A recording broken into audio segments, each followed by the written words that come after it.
Alright, ladies and gentlemen, the Spiral Abyss has just reset, and with the brand new 5.5 Abyss being out, it finally gives us a reason to come back to the Spiral Abyss for another video, which I'm very happy about. Now, when it comes to what we're going to be playing, is we will be playing our Varesa, because she is obviously our newest unit, so why not use her? Luckily, this Abyss doesn't buff plunge damage, so we can actually see a more realistic version of her performance. One thing I should note, though, is that I still don't have the Varesa build I want. I want to put her on Lost Prayers as well as the plunge set.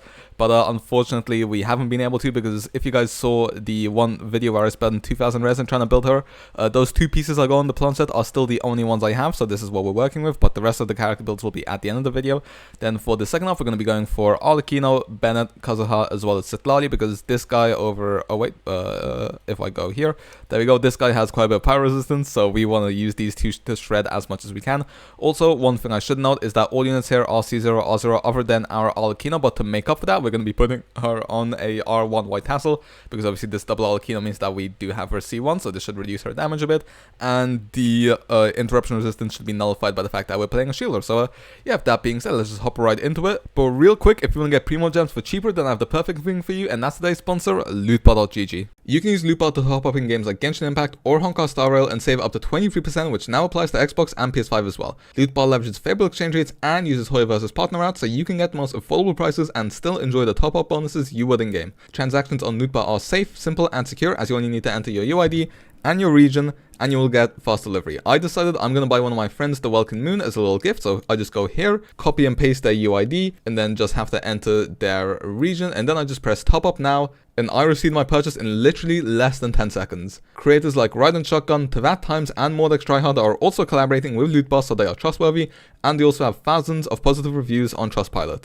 And I've used it myself before, so I can vouch for the authenticity, speed, and security. New users can also get an extra 8% off, so be sure to check out Lootbar with the link in the description. Thank you to Lootbar, and back to the video. Alright, and here we are on the first chamber. We're going to pick up the normal and charge attack buff, which will be helpful for our second half. Also here, we're just going to start off with a Varesa skill so that we can build up a bit of electro gauge, so that we can trigger overload whenever we use Chevreuse's skill right there, so that we can get the pyro res shred and electro res shred like we do. We actually have 329k there on our Mavuika's ult, and we spin here a little bit because of the fact that this is actually enemy infused with hydro. So yeah, there is actually quite a bit of hydro infusion here, which does help out our Mavuika, which is why if you're running Varesa with Mavuika, it actually works quite well in this Abyss. Anyway, just gonna hope we can take this guy out. Never mind. Okay, we weren't able to trigger an overload there, which is a shame. But I mean, that just kind of happens when enemies have an infusion. Your buffs, or rather, yeah, if you need to apply an element, for example, if you're trying to play Kazuha, then it can get a bit dodgy. Also, if you're trying to trigger the scroll set, but you know, there's not much we can do about that. This guy does actually nearly go down though, which is very nice for us. Just one more skill here. He does actually have two of his summons on the field, which is unfortunate. Okay, what do I want to do here? You know what, let's just Mavuika ult this. Oh, he teleported, so we missed him. Crap. It's fine, that will just waste like 5-ish seconds, but it shouldn't matter too much. We're still on the second half anyway, and we just barely took more than a minute. Should have been like exactly a minute, but what can we do? Anyway, here we go. We just do our regular rotation here. We use Kazuha's skill, but we don't use his burst so that we don't mess up any cryo application. We're not going to have perfect cryo app here, but that's fine. 232k there on our first hit, 202k there as well. Dude, Arlecchino and Citlali are just insane together. Also, I am actually going to use Kazuha's burst here just so that we can get a bit more elemental application going on, so that we can take out this guy's shield a bit easier. Swapping down whenever we can as well, in case any cooldowns go down, or to prevent getting gated by ICDs. Apply a little bit of hydro with Citlali's normal attacks there, and now we just finish him off with Arlecchino. There we go. And this boss should be able to go down easily, because like I said, we do quite a lot of damage, which is very nice. I mean, obviously Ben's giving us attack, Kazuha's giving us damage bonus, Citlali's giving us res shred damage bonus and attack thanks to Thrilling Tails. So yeah, it seems pretty insane, and we are hitting some big numbers here despite his little gem being intact. So his resistances are actually increased right now, but we're still doing pretty insane damage. And there we go, he goes down, because we do apply quite a bit of cryo as well as pyro here. So yeah, okay, this shouldn't be a problem. We should be able to take him out before he spawns in his little gem again. Let's see. Yep, 124k there, 109k, nearly 100k again. There we go. Okay, yeah, obviously you could do this with a Mavuika as well if you're not using her on the first half, but yeah, I am very much enjoying using Arlecchino on the second half. But with that being said, let's just move on to Chamber 2 straight away. Alright, and here we are on the second half, second chamber rather. We're gonna pick up the normal and charge attack buff again. Now, one thing I will say is I find this boss to be quite annoying with his uptime. I never know when exactly is the perfect time to attack him, and then I feel like when he goes down, he doesn't go down for long enough, but what can we really do? Yeah, I mean, also what I am excited about is that Escoffier is coming out, and from what I know, she seems like a character I might actually be interested in putting on both accounts, because if she makes freeze good, I mean, first of all, I want to pick up Skirk on my other account, but on this account I have a top 3% Ayaka and a top 3% Risley, maybe top 2%. They used to be top 2%, they might be top 3% now, I'm not too sure. But yeah, considering I have those characters, and then I also have Citlali and Nivlet, so you know, we could run some new Nivlet teams, we could run some fun, you know, there's just a lot of options we can do. So yeah, I'm definitely looking forward to Escoffier's release. Hopefully we can get her on both accounts. We actually have like no pulls right now on this account, but we do have like 40 pity, so you know, if I farm enough before her release, then we might actually be able to get her. Okay, big hit there by Mavuika, very nice. So yeah, I think we might actually end up having a lot of fun. I definitely want to do a video comparing her, seeing how much she improves Ayaka and Risley. Also, I do have Ganyu on my other account as well, so I could even do Ganyu. I've not played her in a while. I don't even know what her best team would be. I don't have Shenhe there, whereas I do on this account, so I'm not sure how good that showcase will be in comparison. But yeah, we will see what we do, and then obviously when Skirk releases, I can't wait to pair them together, because I feel like they're gonna go well together. But anyway, we clear in just under 90 seconds this annoying boss, which is very nice. Now we are onto our second half as well. This boss should be very easy to take down. I'm more worried about what spawns in next, which is going to be the little lava guy, because like I said, his lava resistances are quite high, but Kazuha gives us damage bonus as well as resistance shred. Citlali also obviously gives us resistance shred, so with about, I think this about halves his resistance shred, if I'm thinking correctly, so it shouldn't be too much of an issue, although we do just miss there, so we do actually have to ult, but that's fine, because this guy does have a Pyro Infusion anyway, so our Citlali's cryo application won't really matter. We're still hitting about 40 to 60k on our Arlecchino, which is decent. We're also out of Bennett's burst, which is slightly unfortunate, but this guy does move a bit, so there's not much we can do about that. Okay, there we go again, and Citlali's cryo-res will be up. I just want to make sure I get her shield as well. Okay, we're hitting for about 110k now that we're in Bennett's circle, so yeah, you can still run Pyro here. You just need to make sure you have enough resistance shred, which if you're playing Mavuika, you know, you run Shallonen and Citlali, which gives you quite a lot of resistance shred, and then if you're running Arlecchino like me, you can run Kazuha Citlali or Shallonen Citlali if you're not using her on your first half. But yeah, okay, now that we managed to take this guy's shield out easily, he should go down pretty damn easily. Time is getting slightly tighter, but I'm gonna be honest here, I'm not even worried. So yeah, we're not gonna use Citlali's ultimate there. I don't feel like we need to. And there we go, we also clear close to 90 seconds, and this only leaves us with the final chamber. Alright, and in the final chamber we do get a sprint buff, which is always, I find, a little bit of a funny buff, but I guess it's fairly useful. Anyway, again, we are just going to start off with our skills here so that we can trigger an overload. I'm actually not sure if we did there.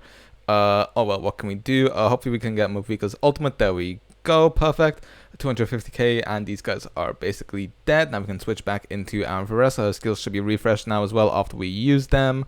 There we go. I think I saw about 80k there. Yeah, she's popping off right now. I mean, I just love the amount of numbers this team does. Like I said, this is one of my favorite teams at the moment. On my other account, my favorite Mavuika team is my Clarand one, especially considering the fact I don't have Citlali or Iansan there. So I can't even make incredible Mavuika teams. Also, our Mavuika did just hit about 400k there, which is very nice for us. Okay, we did just get sniped there, which is unfortunate. Oh, we used the wrong ultimate by accident. I thought my E went off, but it turns out it didn't. Okay, I could have sworn I was in the air there. I did not expect to get hit, but that's fine, because Mavuika should be able to finish this off with her ultimate here. There we go. Oh, never mind, we only hit 250k there, but that's fine. We should just about be able to finish these guys off. Let's see. Okay, there we go. Perfect. So even though Varesa did go down, we did manage to clear it very quickly either way. So yeah, like I said, I'm very happy with Varesa, despite the fact that, you know, we don't have the plunge buff anymore, and the fact that my build on her isn't complete yet. Also, her talents aren't fully leveled. Her ult and her normal attack are only level 9. So yeah, there's a lot of improvements that our Varesa could be making, but like I said, I'm still very happy with her performance. And also, Chevreuse and Iansan aren't C6 either. They are C4 and C2, but like I said, you guys will see that at the character builds. Also, Arlecchino here, hitting for over 100k plus. Very nice for us as well. Okay, now let's see. We go for this, and we miss our Kazuha's both his damage bonus and his resistance shred, which is unfortunate, but we're still hitting for about 100k here, so you know, I'm not going to complain too much. We're actually going to be able to take this boss out here. I can actually refresh my stuff here, build up a little bit of energy, and then get Kazuha's buff again, and there we go. This guy gives us all of our not Night Soul, our Bond of Life. There we go. Perfect. Okay, now we actually do get all of our buffs, although we can't get Citlali's ult up.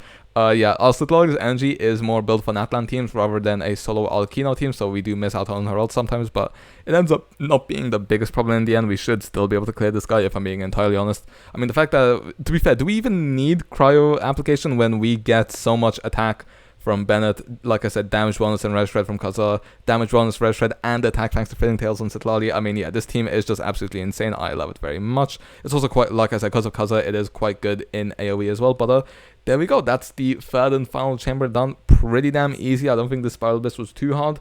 So yeah, with that being said, let's just hop into some character builds as well as some final thoughts before moving on to the outro. Well then, as you can see, these two teams were absolutely able to mop up the Spiral Abyss, which I'm very happy about. I'm glad Varesa is still performing well, even when the Abyss is not shilling her. Now, like I mentioned, her build isn't complete. First of all, I mean, our stats here do look good. Obviously, 100 curry, 256 crit damage. That's pretty damn good. 117 ER as well, so we're pretty comfortable. R5 Widsif, stole that from our Risley. Whoopsies. And then this is how our Codex pieces are looking right now, as well as our Goblet. And then for Constellations, of course, she's 0, and she isn't actually crowned properly yet. I do want to get her to 10, 6, 10, although we've been having a few difficulties with getting the weekly boss materials we want, but I definitely want to crown. Varesa has actually been one of my favorite characters to play, so I am actually planning on plunging, or rather on crowning both her normal and her ultimate, and then I'll probably get this to level 8 as well when I can. For our Chevreuse, 38 core rate, 128 ER, would not like to have a bit more, but I haven't leveled up her Fav yet. 29k HP, nearly 30k. Like I said, Fav needs a bit more leveling up. Our Chevreuse still isn't quite finished. She is also on Noblesse to give our entire team attack as well. Do definitely need to level up her pieces, but like I said, we've been struggling a bit with experience. Also, she is C4, not C6, so we're missing out on that damage boost. Her talents are 111-1. For our Iansan, 2.5k attack, 45 crit rate, 178 crit damage. I mean, crit damage doesn't matter, but crit rate is there for the Fav, 197 ER. This one is actually leveled up, luckily. And then, of course, she is also on the scroll set, triple attack. She's also C2, so we don't get the C6 buff either. And then talents, she is 1, 2, 10. For our Mavuika, 59 crit rate, basically 99.8 crit rate. Missing a crit is literally harder to get than an early 5-star. 242 crit damage as well. Serpent Spine, R1 with the Obsidian pieces here as well. There we go. And then Constellations, C0 of course, and then 1, 8, 10 talents. For our second half team, when it's starting off with our Arlecchino, wherever she is, there we go. 76 crit, 208 crit damage, would be basically 80 crit if we were actually running the Primordial Jadewing Spear, which I do normally run on her. Harmonic Whimsy set, definitely want to get a better timepiece, then we could actually get a proper good Arlecchino, but we will just have to wait for that to come on its own. And then, like I said, C1, but that's why we're on the White Tassel, and then 10, 6, 6 talents as well. For our Bennett, wherever he is, there we go. 269 ER, most important thing, 743 flat attack, mostly thanks to having this Sapwood Blade. Noblesse as well, once again, gives our Arlecchino some more attack, ER, HP. He is actually C6, so we do get his C6 bonus, which is nice. 1 for 13 talents, so the ult is crowned. For our Kazuha, 812 EM, which gives us about 20-something damage bonus, I believe. 177 ER, but we don't actually use his burst in here because we don't want to mess up our cryo application because it is very fragile. And then VV as well, you know, just as much EM, also a bit of ER if we can. Triple EM build. C0 with triple crowned. And then finally our Citlali, who is somewhere here. There we go. 775 EM for the shield. 31 crit rate. Well, she's not on Fav right now. Actually, yeah, no, she's not on Fav. She's not on Fav, so we don't actually need crit rate. 166 ER as well. Could do with a bit more. R5 Thrilling Tails for the attack buff for our Arlecchino. And then, of course, on the scroll set as well for the damage bonus. And then, of course, she also gives us the resistance shred on her talents. C0 with 196 talents. So, yeah, that's it for our character builds. Hopefully you guys enjoyed, found this helpful. Let me know how the Abyss is going for you. And with that being said, I will see you guys next time. See ya.